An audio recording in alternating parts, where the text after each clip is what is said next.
to the second half of Dodo Modern Poets, and our first poet on tonight in the second half is Patric Cunnane. So he'll be here in a moment. Here he is.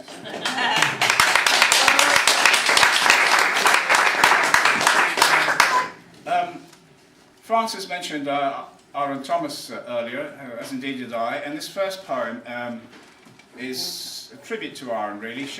We've been going for 25 years, and Aaron was a regular performer at Dodo Modern Poets for 10 of those years, from 1998 to 2008. And as Francis said, she hadn't sadly died in 2009, she would have been on this bill tonight. Now we did many shows together with Aaron. We did the Edinburgh Festival, we did Wimbledon Book Fest, we performed with her at the Poetry Cafe in Covent Garden. But the most cherished memories, of course, are the shows we did in Larne in South Wales, where Dylan Thomas lived and where Aaron spent her childhood years. Now those shows we used to do a couple of nights in a restaurant. They're quite lovely convivial affairs, but my favourite part of those visits to Larne was when Aaron and I would find time at some point of the evening to sneak off to the Corporation Arms, a little pub by the estuary known to the locals as the Corpse because it's so quiet. And we just have a lovely gossip over a drink, listening to Patsy Cline on the jukebox. And Aaron was a brilliant gossip, so those are great moments. So we cherish her memory. We're sorry she's not here. This is a poem I've written for Aaron.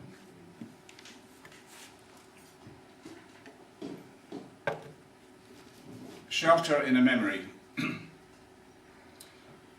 I took shelter in a memory, South Wales, the Corporation Arms, a cold autumn night, the sea at bay. We were celebrating after another show, another kicking at the traces of dust. The memory feels warm, a cuddle from an old friend, from a poet as bright as stars on cold estuary nights. I raise a glass, and then another glass. The wine smiles brightly as your memory.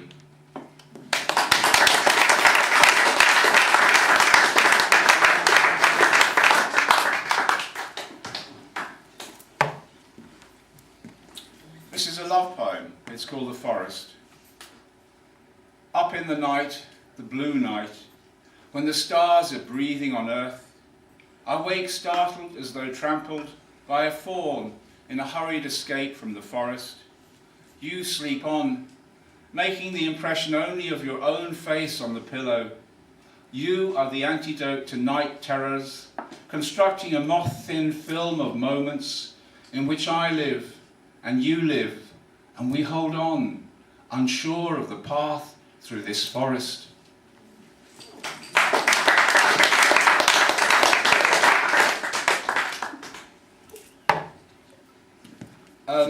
A very sad anniversary occurs later this week, the bombings of Hiroshima and Nagasaki by the Americans on August the 6th, 1945. The Americans dropped an atom bomb on Hiroshima called Little Boy. On the 9th of August they dropped a second on Nagasaki called Fat Boy. Around 250,000 Japanese died as a direct result, and countless more in the decades since. One of these was a little girl called Sadeko. She died of leukemia 11 years after the bomb dropped on Hiroshima. She was told as she folded 1,000 paper cranes, her wish to get well would come true. When she was dying, she held up one crane and cried, "I will write peace on your wings, and you will fly all over the world." When she died aged 12 in 1956, she completed 644 cranes. Now each year thousands of cranes are brought to Hiroshima's Peace Park to decorate a statue of Sadeko, a powerful monument to peace. So this is the poem, Peace on Your Wings.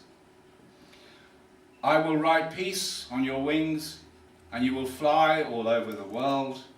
You will carry this crushed stem through clean air, deposit seeds in hearts which have forgotten how to care.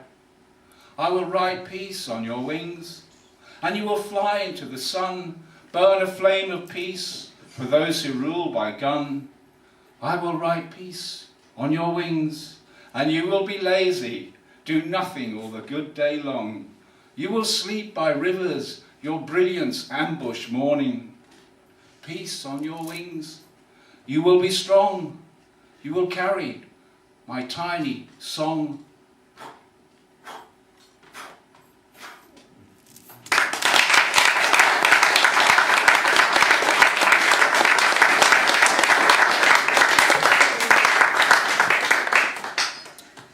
Two poems from my father, who came from Ireland. The first one is called Time and the Man. My mother bought broken clocks at jumble sales. My father mended them. Spent hours fiddling with the mechanisms, uncoiling the stuck springs.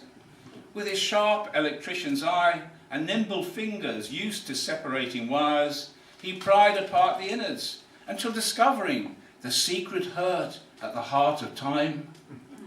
Hours later, at tea time, we tiptoed in, found him trance-like, hand-cupped to the mechanism, released from its cage of inactivity, tick-tocking rhythmically, majestically, setting time going as shadows crossed the room, and we longed for our Saturday sausages and the coming of the moon.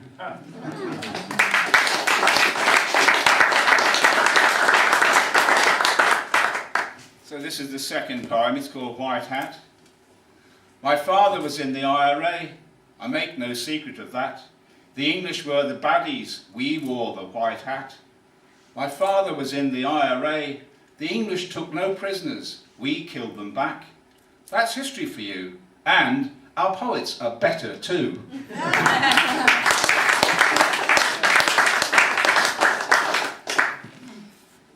I'm sponsored by Guinness, of course. Okay, these are two poems written very recently, two poems for Palestine. The first one is called Smoking Gun. And you're probably aware that there are 17 million refugees worldwide, and around 5 million of these are from Palestine, so they're the largest group. They say smoking is bad for you, but imagine you're in a refugee camp and someone hands you a cigarette. What do? You smoke the fucker, greedily, eagerly, because that's all you have between sanity and madness. You smoke the fucker, calmly after the first desperate drag, appreciate the friendly fire, tickling your lungs. You think, well, it's not as bad as phosphorus gas or losing your sons. What do if someone hands you a gun and you're in a refugee camp forever? You and 5 million others. You imagine you might pull the trigger and you're no longer in that refugee camp. You're in the place that even rich people can't escape.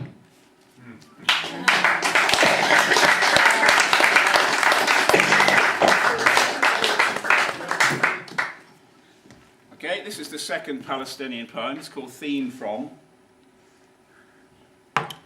On his radio show, Bob Dylan introduced Last Train to Clarksville by saying, "You really know you're subversive when you don't know you're being subversive." Okay. Hey, hey, we're Israelis, and we're coming to your town. We're gonna bomb your children, seize all the land you own. Hey, hey, we're Israelis, come watch us sing and play. We're gonna bomb your children, force you to pay and pay. Hey, hey, we're Israelis, our wealth lies under your sand. Whatever we do is fine, cause Uncle Sam understands. Boom, boom, boom. Votes are more important than standing up for human rights. Anyone who fails to agree is a no-good anti-Semite. We bomb wherever we want to, do what we like to do. We don't have time to get restless, there's always something new. Hey, hey, we're Israelis! You never know where we'll be found, so you better get ready, cause we're coming to your town. We just pretend to be friendly. Come watch us sing and play. We hate your generation. Bring terror to you every day. Anytime or anywhere. Just look over your shoulder. Guess who'll be bombing there? Here we come, bombing down your street. We get the friendly, funniest look from everyone we meet. Hey, hey, we're Israelis. We might be on holy ground, but we're too busy bombing while bringing Palestine down. Hey, hey, we're Israelis. You never know where we'll be found. So you better get ready, because we're going to bomb your town.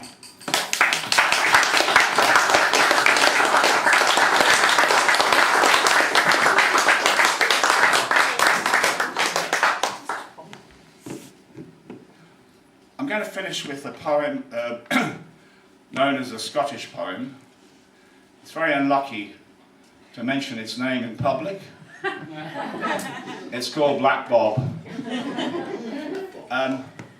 Before I perform Black Bob, I want to spend a minute or two talking to you about the dandy comic.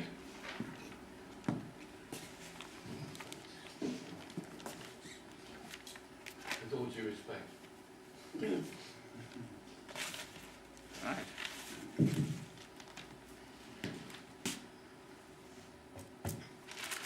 So this is the dandy comic, and started life in 1936, ran on until 2012. Longest published comic in circulation history. When I was growing up, my favourite character in the dandy comic was Black Bob, the border collie. Let me show you an artist's impression of what Bob may have looked like. So, okay, so here we are. Now Bob had a compadre in his adventures called Andrew, who was a shepherd, and Andrew and Bob would do things like stop people smuggling rum or sheep or stealing haggis. And this is Shepherd Andrew, this very tiny figure here. It may be out of perspective next to Bob there, and I'm not sure. Who's his mate? I'm not sure who this bitch is here. No, I'm quite right to bring that up. So, yeah. So let's not bitch about that. But here's the poem. The very first time I went to the Scottish Highlands. I was looking out across this extraordinary landscape with the green stuff on one side and the brown stuff on the other side and the purple heathery stuff in the middle. And I had the feeling I'd been there before, although I knew I hadn't. As I looked at this extraordinary landscape, I realised that this, ladies and gentlemen, was Black Bob country.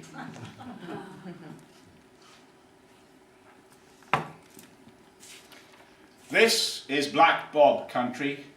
You can see him if you look hard. Out there, tail fierce against the wind, rounding his sheep, regarding Shepherd Andrew with real dog love. Black Bob, just a dog. Never run for the whiskey! Though there are 150 to choose from in this neck of the woods. Never run for the whiskey! Just fierce and brave and loyal. I could smell your sleek, damp, Atlantic sweat coat right through the pages of the dandy. Black Bob, you put your nose to the wind. Another adventure began. Here, Bob! Bob! Bob! Bob! Bob! Bob! Bob! Bob! Bob! Bob! Bob! Bob! Bob! Bob!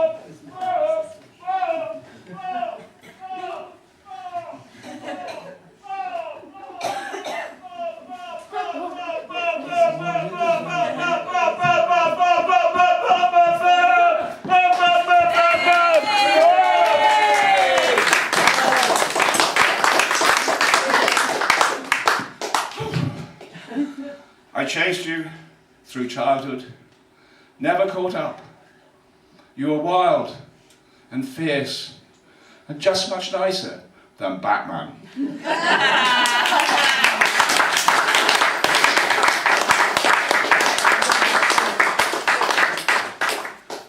Okay. Whew. All this running about, not good for a man of my age, obviously. Okay, our next poet. What can I say? I've known Sue